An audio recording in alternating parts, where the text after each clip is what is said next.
Hi, Scorpio, and welcome to June. This is the general reading for anybody that has their sun, moon, or rising sign in Scorpio. If your Venus is in Scorpio and you're watching this, you want to know more about your love, intimacy, romance sector. I hope you find what you're looking for. If your midheaven is in Scorpio, which pertains more to the career and work sector, this is for you. If you're just curious and you happened upon my page, hi. If you're cross-watching for somebody that you're interested in, I hope you find what you need. Such a long intro, but just want to let you guys know what you are up against. Again, because these are general readings, they will not always resonate, but you can always keep what I'm saying for a rainy day. So I wonder how June will be for you.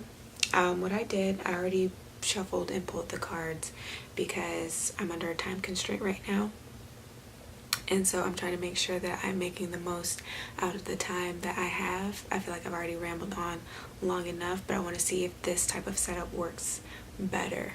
But let's definitely get into your cards. The first week of June, what came up for you is the Two of Cups, followed by the Knight of Pentacles.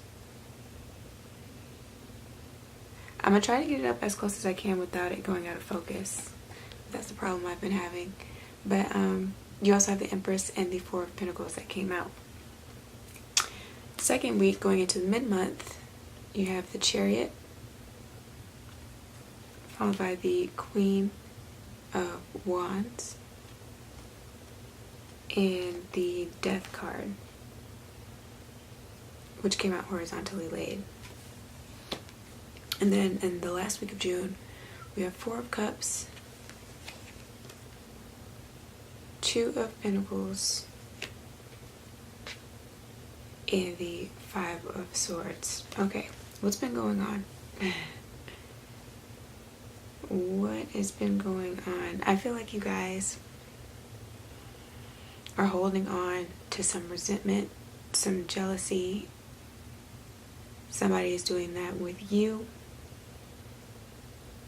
I feel like this potentially can be somebody from the past wanting to come back and reconcile differences, but you aren't necessarily sure about what their intentions are. Ooh, can I line these cards up? But you don't really know or understand what their intentions are. If they really mean what they say, right? If they've really taken the time to grow as an individual, or are they still that same selfish type of person? Do they make you feel that way? Do they make you feel like you can't open up to them?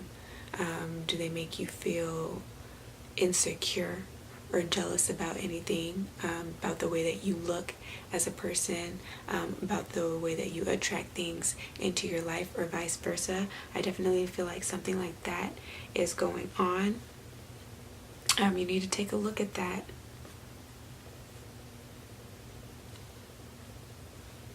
You need to assess whether or not this is really something that is going to add to your well-being at this stage of your life, and especially during Gemini season, as everybody is trying to manifest things that are more long-term, things that people can really be committing to, especially with Saturn going retrograde. A lot of people are looking at the things that are frivolous in nature and wanting to do away with whatever is excess and whatever does not serve them well, so that they have the room and the space to create the things that really do provide nourishment and fulfillment to the soul. So I feel like, especially by the end of June, that is what you guys are looking at. But as far as the obstacles coming into the mid-month, if this person is coming back, especially from the past, be careful about them trying to move things too fast. This can be your own propensity. I can definitely see like moving off of impulse. just because they're sexually attracted to you, sexually attractive, physically attractive, you or them, both of you even. Be careful that they are not just coming in causing havoc on your life, right? Make sure that this is not your own behavior. Make sure that you are grounded, that you are stable, that you're passionate, and that you're driven, but that energy is directed in the appropriate areas of your life, right? Otherwise, you can definitely cause a wildfire, right? And that's what we don't need. Also, your ego could be getting in the way, this person's ego, as far as allowing you to continue to build upon whatever it is that you've been working on. So if this pertains to your love life or your work and career life, only you know specifically what I'm talking about. But there needs to be a transformation in regards to like something that is behavioral. That's what I'm sensing. So maybe you have had a lack of confidence. Maybe you have misdirected your aggression, your assertive nature, because Wands talks about fire, and fire signs are very assertive, can be explosive, can be impulsive, but they are extremely passionate and very driven. It's just sometimes misdirected energy. So that could be you. That's what you've been going through for a while. You need to let that go. You need to let that aspect of your personality go, transmute it, and transform it into something that is more conducive, not only to you, but to those around you, right? So if you are single,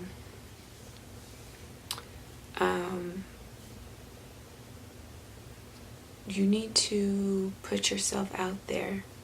You need to make sure that you're coming across as being an approachable person, because if you seem like you are standoffish, which is what I'm getting with this Empress and Four of Pentacles card, if you are perceived to be standoffish, nobody's going to be able to approach you. If you seem like you're stuck up, or that you don't want to make the time or space for anybody, nobody will come in. You can't manifest that love into your life if this is what you really desire, right? Don't be afraid to put yourself out there. But I mean, definitely as you're dating, don't be afraid to speak your mind. Don't be afraid to let these people know what's up. You know what I'm saying?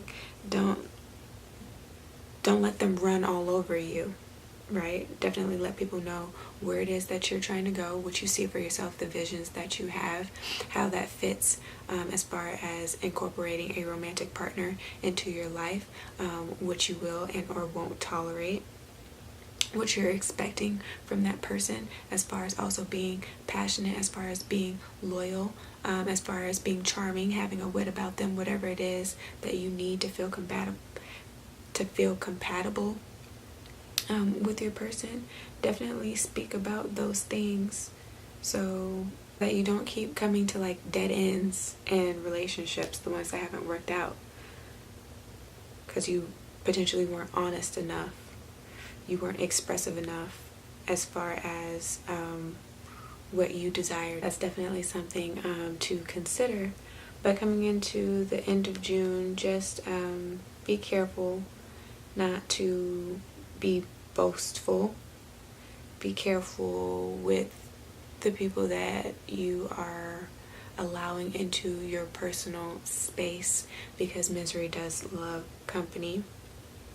And there can be some people in your external environment who don't really have anything going for themselves at the moment, and they can distract you very well. They can suck you in. Energy is extremely contagious. So just be aware of that. Be careful that you don't listen to the he say, she say, that you do your own research, that you come to make your own decisions about what you want to do with your life in the people that are in your life, especially if it's from a romantic sense. Maybe these people disapprove of your partner because they secretly have an attraction to them, or just because of the past, whatever they have done in the past. Especially if you tell your family members about somebody you're dating and they don't really treat you well, that sticks with them a lot longer than it can with you. So you may forgive them, but your family members don't. You know what I'm saying? Just be more careful with that. If you decide to let this person back into your life, understand that everything that happens between you guys cannot be shared with other people. You're gonna have to learn how to keep some things to yourself. And that's what I'm getting. I mean, I'm all for being vulnerable and being an open book, but to a certain extent. So in your work life also, you just can't share everything with other people. Don't share big important news with people, because there are some people who very well are jealous of you. Maybe not even of your position, but just your aura in general. You can never really know what people's intentions truly are. You really have to be good with energy, and you really have to have that gift of discernment. If you feel like you can't express yourself naturally with somebody, when they ask you questions, you just get a weird vibe and you just want to feel more reclusive, that can be an indicator that you don't need to share your business with that person, because they don't mean well by you.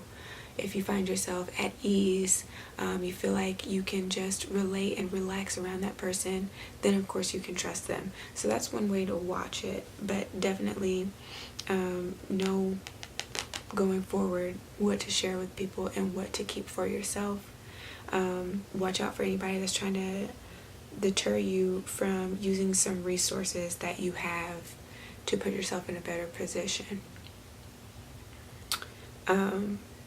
Watch out for ways that other people try to put you in a box and try to restrict you. But as well, by the end of June, look at the way that you might potentially be restricting yourself and boxing yourself in. So yeah, that's really what I'm picking up for you. Keep an eye out this month, especially if somebody from the past is trying to come back into your life, as they see you are doing well for yourself. Now, if there's been some type of separation or just a moving forward with somebody else, just watch for their intentions. Just like make sure that you're not being distracted from what it is that you're actually trying to manifest. So yeah, that's what I'm picking up for you guys. As far as chakras go, throat chakra, root chakra, sacral chakra, and your heart chakra. Really work on balancing those throughout June. And if you don't know how to do that, I will definitely leave the link in the description box below, but definitely keep those balanced. You will need those to be in balance to get through the month. If this resonated for you at this time, definitely give me a thumbs up. Share this with your friends and family, and do subscribe for more. I will talk to you guys around the 15th.